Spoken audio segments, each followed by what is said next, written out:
Hello, welcome to the Mark Janot Show, the cybersecurity show. So governments are using a tool called Pegasus to spy on everyone and anyone. I'm going to break this down in this video, what the tool is and overall how it's being used. But before I do that, please take a moment to hit that subscribe button and the like button.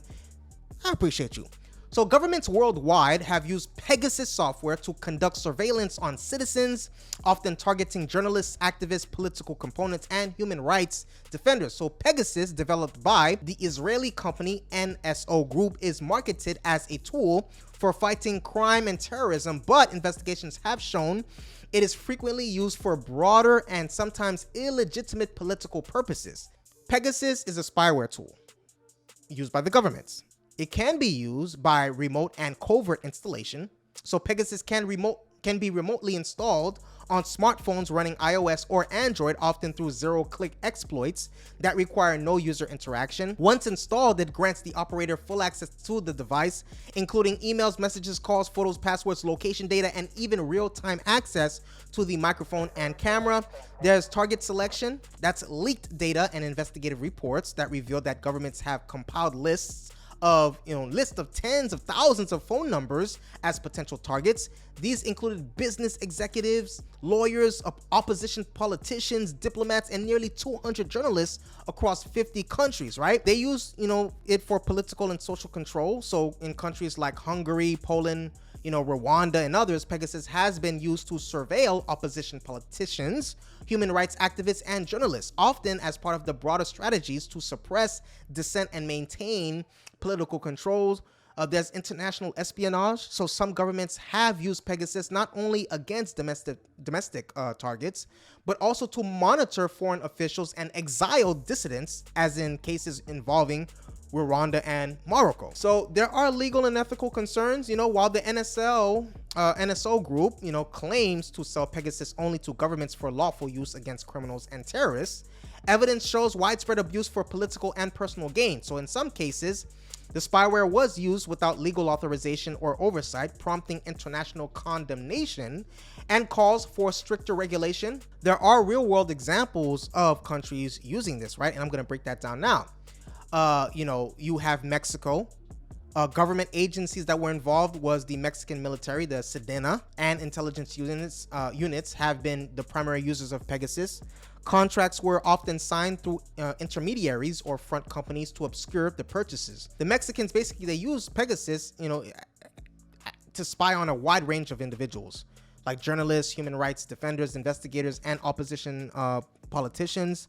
Some of the notable cases were the journalists of the EI Universal, El Universal, you can say, El Universal, human rights defender, Raimundo Ramos, and the activists investigating military abuses. Now, the spyware is capable of infecting smartphones without any user interaction. That's the zero-click attacks, granting full access, calls, messages, cameras, and microphones while evading detection.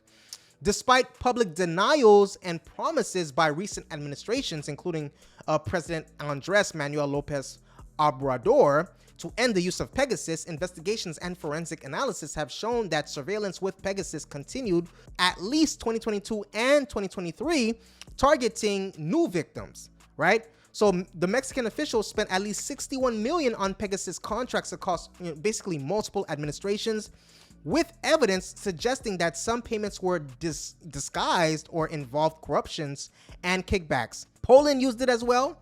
The deployment, involved several government agencies, including the Central Anti-Corruption Bureau, the Military Counterintelligence Service, and the Internal Security Agency. So, Pegasus was acquired through a Polish intermediary company, Matic, which purchased the software from the Israeli NSO Group and sold it to the Central Anti-Corruption Bureau. So the acquisition was reportedly facilitated diplomatically by Benjamin Netanyahu and Viktor Orban, with the transaction valued at approximately 25 million zloty, you can call it, which is about 6 million, right? Nearly 600 individuals were surveilled by, using Pegasus, including, you guessed it, opposition politicians, lawyers, prosecutors, journalists, and other figures deemed inconvenient for the PIS government, right? You have some of the notable cases in this regard was the Senator Christoph Peter put his face on the screen. I do not want to botch his name. Put his face and his photo on the screen. Whose phone was, hacked by, multiple times. They didn't even say it one time. They did it multiple times with stolen and doctored messages used in state-run media smear campaigns before the 2019 elections. Surveillance was not limited to political opponents. Some government employees and members of the Supreme Audit Office were also monitored.